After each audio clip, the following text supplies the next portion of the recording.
Spencer Hall has the twin interests of F1 and college football. They're the most important things anywhere in sporting, and he is reporting live all over the country in various ways and places to bring you the gritty underbelly of these sports in, I think, the smartest way you will find anywhere on the terrain, like super rich culturally, like knows the history of these things that he cares about. And when he pours his curiosities into things he cares about, there are only two in sports that I know are like this. There's not a third, correct, Spencer? Is there a third that rises to the level of F1 in college football for you? No, not even close. It would be college football, then F1, and then after that, a series of interests so geeky and nerdy that they really don't even bear mention. All right. Show. So before I get into everything that you're doing for us, with us, and all the things you've been doing in the middle of the night because of how much you like late Saturday football and just the insanity that is like such rich cultural in the middle of your sporting America, please tell me, in your historic perspective, where does yesterday rank with the most fun and amazing things you've ever seen? As far as bureaucratic foibles, it's pretty good because the script writers for college football suck, and they always have. When they find a good storyline, it's always by accident. And like most writers, honestly, the people who write college football have never figured out a way to put together a decent ending. It's not a strength to the sport, never has been. We used to just basically have, I think, my favorite version of this, which was they seem like national champions. National champions. We used to do that, right? Back in 1980, we would just say, you know what feels good? Feels good if Notre Dame's a national champion. That's used to vote on that before the bowls. That's right. Yeah. That's right. Yeah. Right? Yes. We used to like the bowls used to be, I will say this. If you want to know what was better back then, the bowl experience, because the bowl experience used to be everybody's going to go to a dinner and we're going to watch coach get really drunk. That's it. Like that used to be like Bob Devaney coming down from Nebraska and being like, well, I'm taking the belt off, boys. Belly's out. Like that used to be awesome. And I really thought that was a better approach. A lot of things are better now. I'm not into nostalgia, but I got to say, I miss like in a bowl game when Bear Bryant could celebrate A&M beating Alabama by picking up his protege Gene Stallings, which he did, by the way, in the I think that was the 69 Cotton Bowl. I might have the year wrong there, but he picked him up. Like, imagine the outrage for boosters today being like, how dare you celebrate the other team? It's a bowl game. Doesn't matter. We're just all going to vote with our feelings at the end. So I think we've kind of come full circle because I feel like yesterday the committee just decided to vote their feelings. They just voted vibes. They looked at a team that had an undefeated record in a conference championship at a major Power 5 conference and said, nah. He's Spencer Hall. You can find him on DNF, the Fullcast After Dark, the Shutdown Fullcast, and the Channel 6 newsletter. Spencer, a lot of the reaction to what happened yesterday was like, oh my God, the sport has been sold to the television networks and it's just an entertainment property now. No. And I guess my reaction to that, knowing a little bit of the history of college football, is like, this is more of the same. So how do you tell those people, like, actually, we've never had a perfect way to pick a national championship in college football? It's not just that we haven't had a perfect way. We've never had a good way. Like, at all. Like, the idea of crowning a national champion is not hard. Whoa, you stifled that one. You pushed that one. Like a long weekend. You pushed that one right down. What was coming up there?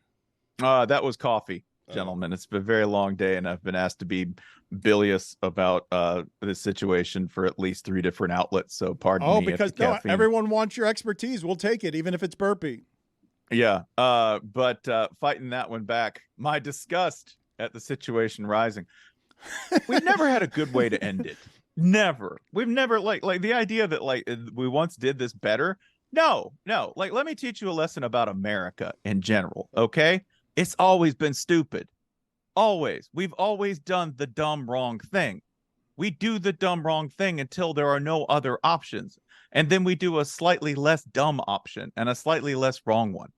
That's college football is America, and that's why. That's the country and the sport. That's the whole country. We do the dumbest, easiest thing, and then we do a slightly less dumb one once the mileage runs out on the dumb, wrong thing, right? That's the whole history of this country. And college football, to me, is like part and parcel of that because we like think about this. FCS has been putting on a 24 team conference, or 24 team playoff. 24 teams. Sounds outrageous. Sounds like a league. FCS has been doing this for years with ease. And you put it to the people who are important in college football, and they treat it like it's a space program. And they always have. They've always been like, whoa, I don't know about that. That seems real hard. I can't even agree on what the space program is in FBS. No. Spencer, would you rather watch Alabama play against Michigan, or do you think that you would have liked to see Florida State get the chance? I would much rather watch Alabama play Michigan, but that's not the point. I would much rather, I could put 4 or 5 teams against Michigan and go, that would be easy. It's not my job as a pundit to sit here with 2 little dolls with football logos on them and go, well, what if they kissed? That's not my job. Okay. my job is to say what was the thing that you should have done. And the thing that you should have done was recognize the right of a conference champion with an undefeated record to get a spot in what is obviously the invitational you hold at the end of the season, so that you can put a tiara on somebody and go, number 1, look, they're obviously the best team in the country. They won another 2 games. But, Spencer, why should they not factor in the fact that they're down to their 3rd-string quarterback, and when that game comes around, they'll be on their 2nd-string quarterback? Like, why shouldn't they factor that in? Travis is their best player and one of the best quarterbacks in the country. I like what the committee did because they were going to break someone's heart, and I think they broke the right fan base's hearts. Yeah, that's really petty and short-sighted, and I appreciate your sentiment there. Thank you. But I would also state this, that like, that ain't my job. I can't be psychic. I can't tell you what to expect in a team sport. That's the thing. This is a team sport. I can't tell, like the dumbest football fans in the world recognize this, that it's a team sport, that you can, and believe me, I don't want to be on Florida State's side. That's not a good place to be. You're going to end up in Stupid Town real quick if you decide to ride with the interest and preferences of Florida State fans. Okay. You'll end up in a bad place. But for now, we're all on the same square on the board, which is this, that it's that Florida State's defense was outstanding. Their special teams were good. Their offense, independent of Travis, has been incredible. Did I trust Mike Norvell with a plan to come up with something pretty good for the playoff? I actually did, because that is a staff full of serious coach-ass coaches. And by the way, I mean that, like, you don't have a lot of like guys who are just recruiters on that staff. These are dudes who love ball, love coming up with plans, love making like early in-game adjustments, love coming up with outlandish plays, like an aggressive, creative team. Would they have been the same? No. Tate Rodemaker is not the same. Their 3rd stringer is not the same. But did they deserve that chance? Yeah. I can't write science fiction and say, well, here's what would have happened with Florida State. I can't. I don't think you'd get a Cardale Jones situation where suddenly they catch fire and manage to dominate the playoff. But that's not my, like, if I'm in charge of things, and I'm never going to be in charge of things, but if I were, you put them in because all I can evaluate is the evidence I have in front of me. That's it. You can't have you in charge of things with your hair this crazy. Like nobody. You can't put someone in charge of things when Stifling burps. Stifling burps, and but you know the history of this sport. So I ask you, like, seriously, what you thought was funniest about yesterday, because you've got a great sense of humor, and my guess is that you've rarely laughed the way yesterday made you laugh. I laughed at Nick Saban getting another crack at this. That's funny to me. That to me is like every scene in like the first season of Fargo when someone lets Lorne Malvo go. You like, he's gonna kill somebody else. There he goes. Like you don't let the crazy guy out, because now he's loose in the playoff, and I believe they're capable of anything. I laughed at Florida State fans suddenly being like the greatest debaters on the internet. This is my favorite, is that you would get some national pundit who decided ill-advisedly to side with the committee and go, oh no, that's a better matchup. I think the committee's just looking out for the game. Yeah, that's their job, guys. Great call.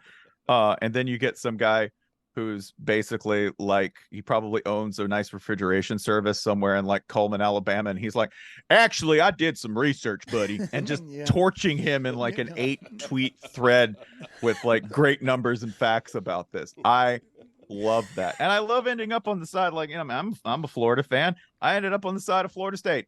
You end up going like, I am in the worst possible position here. They're right. They're 100% right. I laughed at the ACC yesterday. How much do we Yes. blame them for not being as good at campaigning for their conference champion as Greg Sankey clearly is?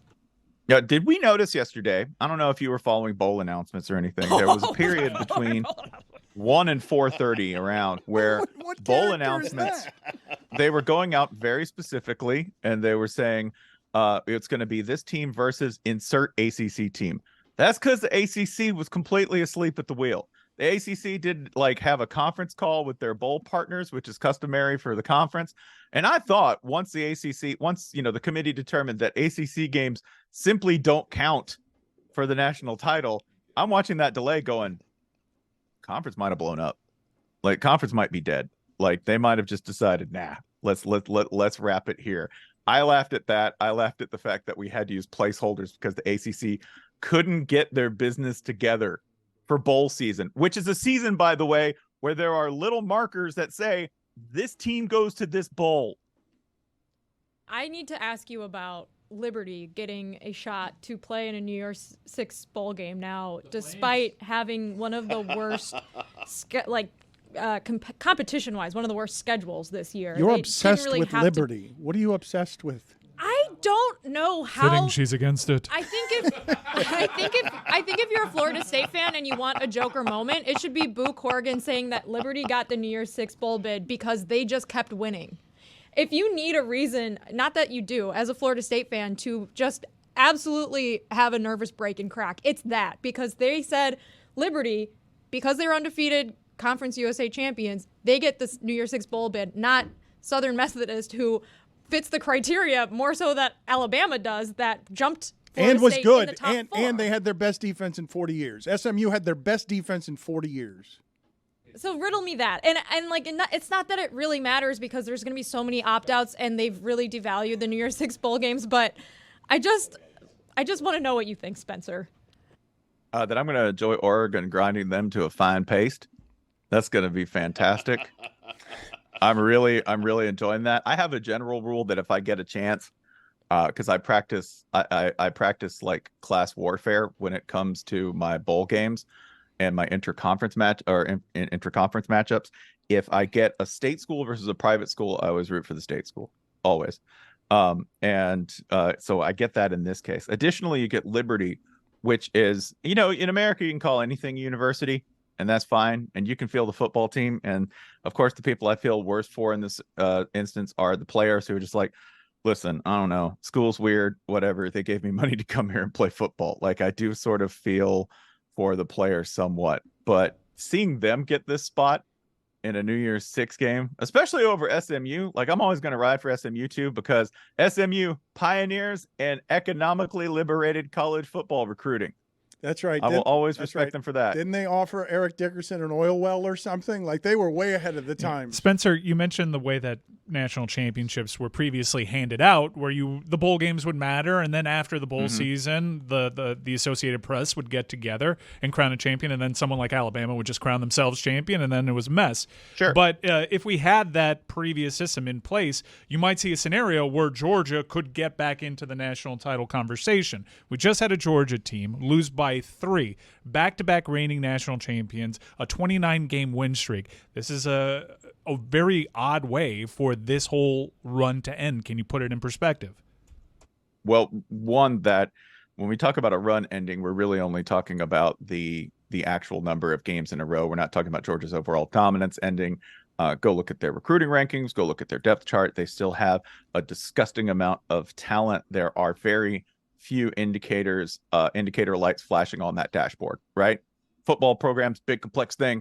Georgia is still doing everything completely correctly. I want everybody to know, by the way, the weirdest thing about that game, it did come down to a turnover, one turnover. One team managed to capitalize for 3 points on a turnover. That's the difference in that game.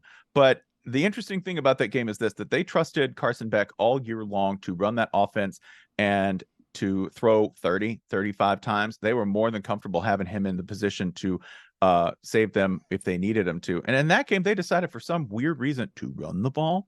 I don't know why, because that's not been their approach all year long. The run's kind of been opened up by the pass.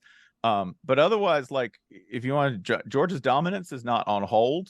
If anything, that was a brief pause. They're going to be back next year. But Spencer, I thought the second half of that game, like they made the defensive adjustments. Alabama couldn't really move the ball. Alabama's corners are amazing cornerbacks. Texas's receivers are way too big, and so that's what happened to them. But Alabama in that game deserved to lose it at the end. They're like Georgia was going to come back and win that game, and they turned the ball over inside their own 20-yard line because they botched a snap. The idea that that champion would go down to a knee with that kind of groan, and at the end the committee would be like, yeah, whatever. Not the last few years when it matters that they won in that conference against the top 20 teams by a combined score of like 140-40. Like, we know that team is good. Period. If Alabama has to eke out a victory against them and we're all surprised by it because Alabama was the underdog, like we're all very familiar with the idea that Georgia's one of the best teams in the country. Like if we're doing this about what we think about who's best, everyone would say that. Yeah, but we are making it up on the fly, and we will continue to make it up on the fly. And if, by the way, I'm not going to go ahead and give people like too much credit here. I think at one point, if Georgia had come up in the debate over this, the fact that it was Alabama mattered a lot. If there was an SEC West team that had managed to just creep in, like if we'd had a 9-4 LSU team or whatever come in and manage to eke out a victory over them, it would not have had the same impact. If it had been some like rogue wave Texas A&M team that had come in and done that, like some 4-loss team that managed to pull off the upset, then we would view it a lot differently. A loss is not a loss. A win is not a win. And we're just going to go on vibes. I think we're all clear on that after yesterday. You got a vibe? Embrace it. Do you have some sort of like wild Stugotzian personal idea that has no basis in reality that you're just like absolutely firing from the hip? Yeah. Hey, congratulations. You could be a committee member. That's you. Yeah. I got my matchups. I'm good. He does the smartest college football stuff out there, and the F1 stuff with Jessica is excellent. No, not for girls. Oh, you said it. You said it. You said it. We all heard you. You approved it. It's been approved. That's consent. Thank you, Spencer. You're welcome.